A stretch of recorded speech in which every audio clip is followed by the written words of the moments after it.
Next topic देखते हैं, next topic हमारा क्या है। देखिए नेक्स्ट टॉपिक हमारे पास में है table cell padding. Cell padding specify the space between the cell content and its border. देखिए सेल पैडिंग क्या होती है, जो बिगिनर है शायद वो नहीं जानते हों। सेल पैडिंग का मतलब यहाँ पर बताया गया है कि एक स्पेस है किसके बीच में, सेल के कंटेंट के बीच में और बॉर्डर के बीच में। मतलब टेबल में आपकी जो सेल बन रही हैं, जो आपके छोटे छोटे बॉक्स बन रहे हैं जिनमें आप कंटेंट लिख रहे हैं, बॉर्डर और कंटेंट जो आप लिख रहे हैं उनके बीच का जो स्पेस है उसको हम सेल पैडिंग बोलते हैं। कैसे करेंगे वो भी देखेंगे, हमें क्यों ज़रूरत पड़ती है इसकी वो भी देखेंगे। If you do not specify a padding the table cell will be display without padding.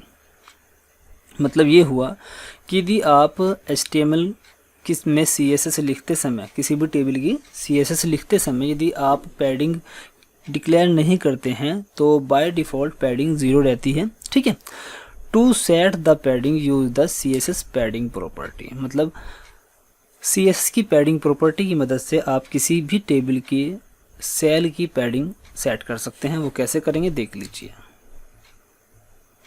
देखिए अभी आप देख रहे हैं हमारे पास जो ये रिकॉर्ड रखे हुए हैं, ये मोबाइल नंबर या फिर नाम, इनके बीच में यहाँ पे आप मोबाइल नंबर के बारे में देखिए, मोबाइल नंबर के बीच में यहाँ पर जो स्पेस है ये बॉर्डर से और जो ये 9 लिखा हुआ है इसके बीच में कुछ भी स्पेस नहीं है। ठीक है, तो ये थोड़ा गंदा सा लगता है और यदि आप इनके बीच में स्पेस देना चाहते हैं तो स्पेस कैसे देंगे वो देखिएगा।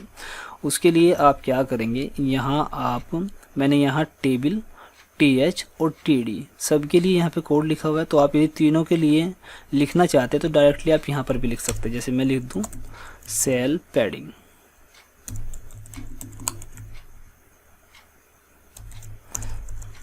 ओनली यहाँ पर लिख दीजिए पैडिंग। ठीक है, और पैडिंग में मान लीजिए 5 पिक्सल ले लेता हूँ और अब मैं इसको सेव करके रिफ्रेश कर लेता हूँ। देखिए अब आप देखेंगे यहाँ पर जो पैडिंग आई है वो पैडिंग देखिए यहाँ ऊपर से भी है, साइड में यहाँ से भी है और इधर से भी है और नीचे की तरफ से भी है। जो मैं यहाँ पर पैडिंग लिखूँगा, ठीक है, वो क्या होगी, चारों ओर से होगी। आप पैडिंग को अलग अलग तरीके से भी लिख सकते हैं। जैसे मान लीजिए लेफ़्ट से चाहिए, ठीक है, या राइट से चाहिए, टॉप से चाहिए, जो भी चाहिए। देखिए जैसे मान लीजिए मैं लिखता हूँ,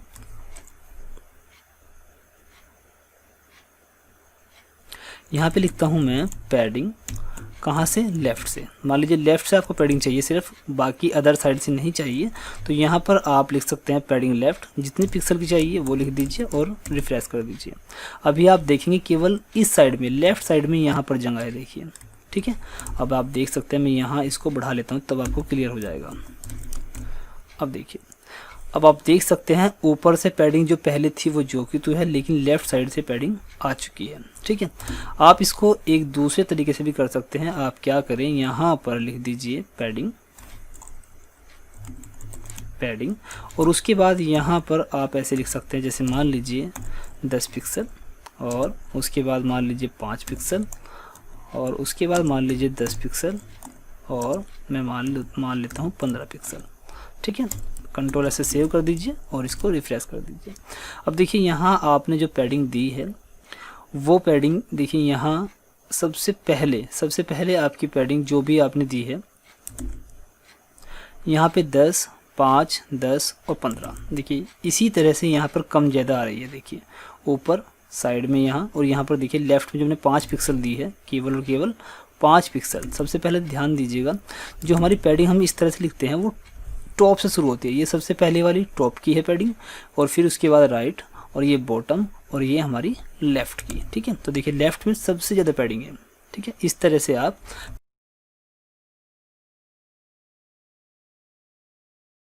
पैडिंग को अलग अलग तरीके से भी दे सकते हैं। जैसे मान लीजिए आपको चारों ओर से नहीं देनी है, 3 साइड से देनी है, तो 3 साइड को लिख सकते हैं। जैसे मान लीजिए अब लेफ़्ट साइड में पैडिंग नहीं आएगी, कंट्रोल एल से रिफ्रेश करता हूँ तो देखिए यहाँ पर पैडिंग अब नहीं आ रही है।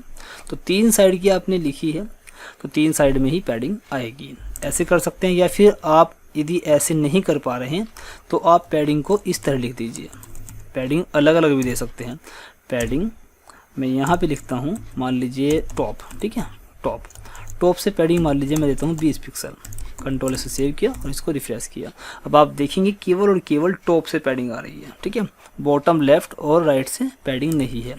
इसी तरह से 2 बार लिख दीजिए पैडिंग, मैं लिखता हूँ राइट से पैडिंग क्या चाहिए आपको 20 पिक्सल, तो अब आप देखेंगे राइट से भी पैडिंग आ जाएगी, ठीक है। आप देखिए टॉप से है और ये राइट से है।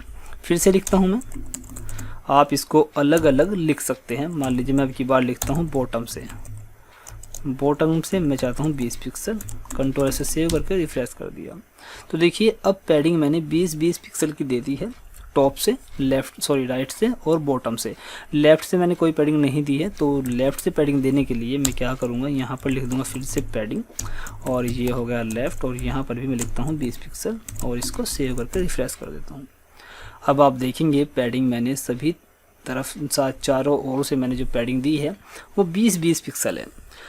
और यही काम मैंने अभी आपको बताया है, यही काम आप एक लाइन में भी कर सकते हैं और यही काम आप 4 लाइनों में भी कर सकते हैं। आप अलग अलग भी दे सकते हैं और अलग अलग नहीं देना है तो जैसे मैंने आपको बताया है पैडिंग लिखेंगे और कॉलन, और उसके बाद जितना भी आपको चाहिए, जैसे 12 पिक्सल है, फिर उसके बाद मान लीजिए 20 पिक्सल है, ठीक है। मान लीजिए आपको 2 ही देनी है तो आपकी ये टॉप की और राइट की पैडिंग हो गई। कंट्रोल आर से रिफ्रेश करते हैं तो देखिए ये आ गया, ठीक है, तो ये आ गया। तो इस तरह से आप एक एक करके 1 2 2 3, ठीक है, इस तरह से भी पैडिंग आप दे सकते हैं या फिर आप अलग अलग भी पैडिंग दे सकते हैं। यदि आप केवल और केवल पैडिंग लिखेंगे और यहाँ पर कोई साइज दे देंगे तो ये चारों ओर से पैडिंग है, चारों ओर से पैडिंग है, ठीक है। 2 लिखेंगे तो ये दोनों ओर से पैडिंग होगी, 3 लिखेंगे 3 ओर से पैडिंग होगी, ठीक है। चलिए अब नेक्स्ट टॉपिक देखते हैं।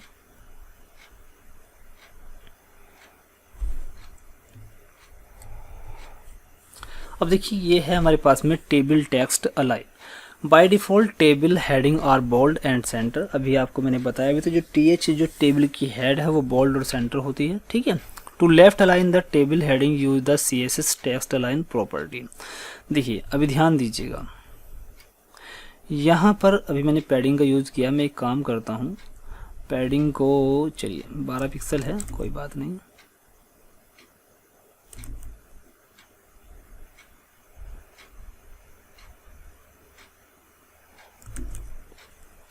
देखिए अभी क्या हो रहा है, यहाँ पर ये जो टेक्स्ट है हमारे ये सेंटर में आ रहे हैं, सो ये वाले सब सेंटर में हैं। यदि मैं पैडिंग यहाँ से हटा दूँ, एक काम करता हूँ पैडिंग यहाँ से हटा देता हूँ, कंट्रोल से सेव करके इसको रिफ्रेश करता हूँ। अभी देखिए यहाँ पर आप इसको क्लियर समझ जाएंगे कि आखिर ये टेक्स्ट लाइन होता क्या है। देखिए यहाँ पर आप देखेंगे, मैंने आपको पहले ही बताया जो टेबल की हेडिंग होती है वो बाय डिफ़ॉल्ट सेंटर होती है। देखिए यहाँ पे आप नाम देख रहे हैं, जबकि जो नीचे मैंने नाम लिखा है यहाँ से स्टार्ट होके एंड में ख़त्म नहीं हो रहा है, बल्कि एंड में ये स्पेस बचा हुआ है। जबकि ऊपर जो मैंने टेबल की हेडिंग लिखी है, इस टेबल की हेडिंग में जो मैंने नाम लिखा हुआ है वो बाय डिफ़ॉल्ट सेंटर में आ रहा है, क्योंकि अभी आपको बताया है कि जो टेबल की हेडिंग है उसमें जो हम टेक्स्ट लिखते हैं वो बाय डिफ़ॉल्ट सेंटर में आता है।